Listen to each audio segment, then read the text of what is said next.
Vitamin వనరులు కలిగే వ్యాధులు లక్షణాలు.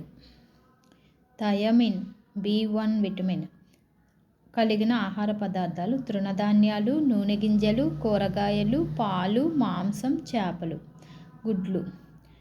B1 లోపిస్తే వచ్చే వ్యాధి బెరిబెరి. లక్షణాలు: వాంతులు, మూర్ఛ, ఆకలి లేకపోవడం, శ్వాసలో ఇబ్బందులు, పక్షవాతం కూడా రావచ్చు. రైబోఫ్లావిన్ B2 పాలు, గుడ్లు, కాలేయం, మూత్రపిండాలు, ఆకుకూరలు.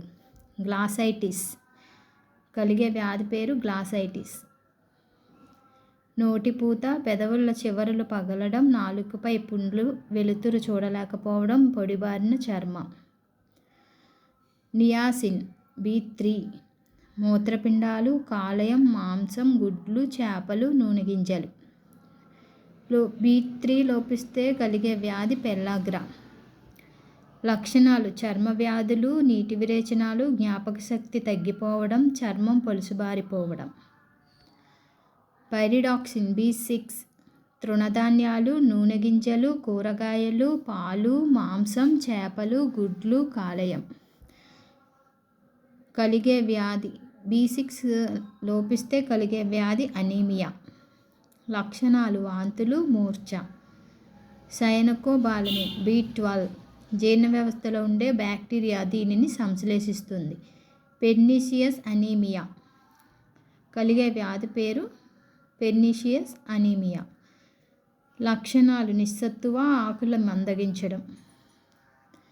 ఫోలిక్ యాసిడ్ కాలేయం, మాంసం, గుడ్లు, పాలు, పండ్లు, తృణధాన్యాలు, ఆకుకూరలు కలిగే వ్యాధి పేరు అనీమియా, రక్తహీనత. లక్షణాలు: నీటి విరేచనాలు, ల్యూకోసైట్ల సంఖ్య తగ్గిపోవడం, జీర్ణ వ్యవస్థలో శ్లేష్మ సమస్యలు. పాంటోథెనిక్ ఆమ్లం చిలకడ దుంపలు, వేరుశెనగ, కూరగాయలు, కాలేయం, మూత్రపిండాలు, గుడ్లులలో ఈ విటమిన్ లభిస్తుంది. లక్షణాలు: పాదాల పగుళ్ళు కలిగే వ్యాధి పేరు పాదాల పగుళ్ళు. లక్షణాలు: నడవలేకపోవడం, మడమ నొప్పులు. బయోటిన్ విటమిన్ పప్పుధాన్యాలు, గింజలు, కూరగాయలు, కాలేయం, మూత్రపిండాలు, పాలు కలిగే వ్యాధి పేరు నాడీ సంబంధ సమస్యలు. లక్షణాలు: కండరాల నొప్పులు, అలసిపోవడం, మానసిక వ్యాకులత. ఆస్కార్బిక్ ఆమ్లం C ఆకుకూరలు, పుల్లని పండ్లు, మొలకెత్తిన గింజలు. ఇది లోపిస్తే వచ్చే వ్యాధి పేరు స్కర్బీ. గాయాలు మానకపోవడం, ఎముకలు విరగడం. లక్షణాలు: రెటినాల్ A ఆకుకూరలు, క్యారెట్, టమాటో, గుమ్మటి, బత్తాయి, మామిడి, మాంసం, చేపలు, గుడ్లు, కాలేయం, పాలు, Codd liver oil, shark liver oil. కన్ను, చర్మ వ్యాధులు కలిగే వ్యాధులు. కన్నుకి చర్మ వ్యాధులు కలుగుతాయి. రేచీకటి, చత్వారం, కండ్లు పొడిబారడం, చర్మం పొలుసుబారడం, నేత్రపటల సమస్యలు వస్తాయి.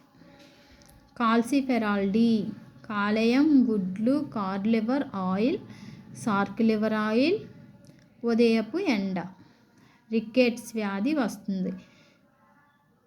ఎముకలు సరిగ్గా పెరగకపోవడం, పెలుసుబారడం, దొడ్డికాళ్ళు, ముంజేతి వాపు, దంత సమస్యలు వస్తాయి. కాల్సిఫెరాల్ లోపిస్తే. టోకోఫెరాల్ E పండ్లు, కూరగాయలు, మొలకెత్తిన గింజలు, పొద్దుతిరుగుడు నూనె. వంధ్యత్వ సమస్యలు వస్తాయి. పురుషులలో వంధ్యత్వం, స్త్రీలలో గర్భస్రావ సమస్యలు. పైలోక్వినోన్ K మాంసం, గుడ్లు, ఆకుకూరలు, పాలు. రక్తం గడ్డకట్టకపోవడం, అధిక రక్తస్రావం, రక్తం గడ్డకట్టకపోవడం అనే సమస్యలు వస్తాయి పైలోక్వినోన్ K విటమిన్ లోపం వల్ల.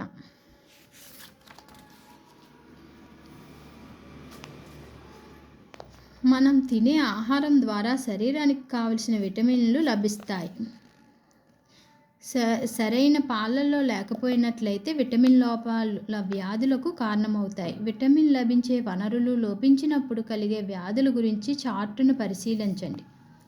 ఈ లెసన్లో ఉన్న ముఖ్య కీలక పదాలు ఏంటంటే గ్లూకోజ్ పిండి పదార్థం, సెల్యులోజ్ హరితరేణువు, గ్రానా, స్ట్రోమా, కాంతిచర్య, నిష్కాంతిచర్య, స్వయం పోషణ, పరపోషణ, పరాన్నజీవ పోషణ, హిస్టోరియా, ఆహారనాళం, లాలాజల గ్రంథులు, పెరిస్టాలిక్ చలనం, అమైలైజ్, టయలిన్, పెప్సిన్, కైమ్, సంవరణ కండరాలు, జీర్ణక్రియ, క్లోమం, ఎంజైమ్, పైత్రసం, లైపేజ్, కొవ్వులు, కాలేయం, ఎమల్సీకరణం, క్వాషియార్కర్, మరాస్మస్ అనే కీలక పదాలు ఫస్ట్ లెసన్ పోషణలో మనం చూసాం. తర్వాత ఈ లెసన్ ద్వారా మనం ఏం నేర్చుకున్నాం అనేది ఇక్కడ ఇచ్చారు. స్వయం పోషణ విధానంలో సరళమైన అకర్బన పదార్థాలైన కొన్ని ఖనిజ లవణాలను నీటిని నేల నుండి గ్రహిస్తాయి.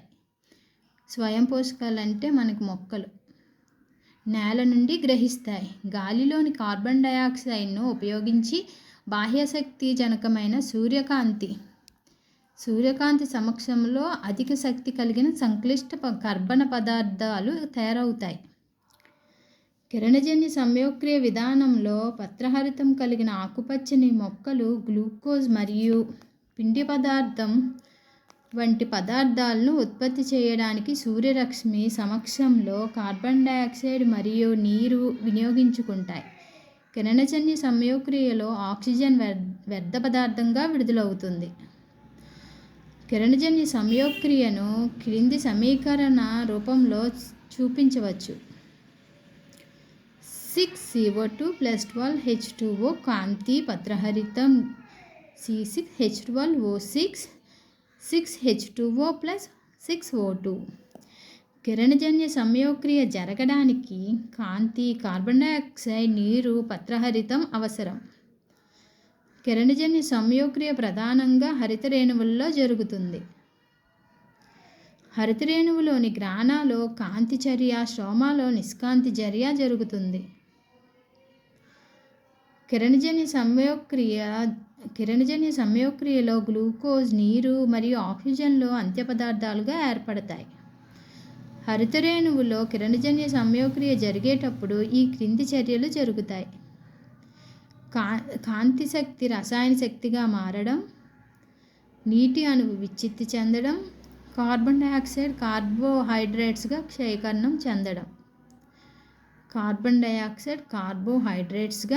క్షయకరణం చెందడం.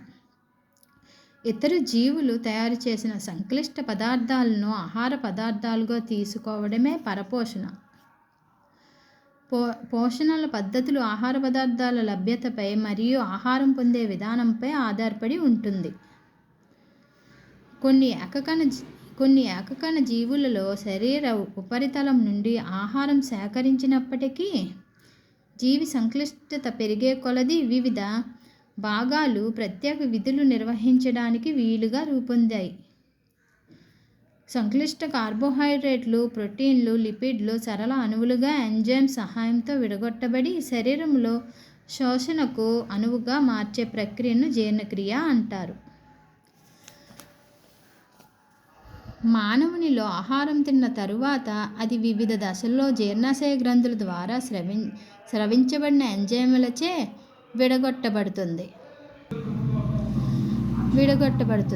జీర్ణమైన ఆహారం చిన్న పేగులో శోషించబడి అక్కడి నుండి ప్రతి కణానికి పంపబడుతుంది. జీర్ణ వ్యవస్థలో ఆహారనాళంతో పాటుగా అనేక అనుబంధ అవయవాలు, జీర్ణగ్రంథులు ఉంటాయి.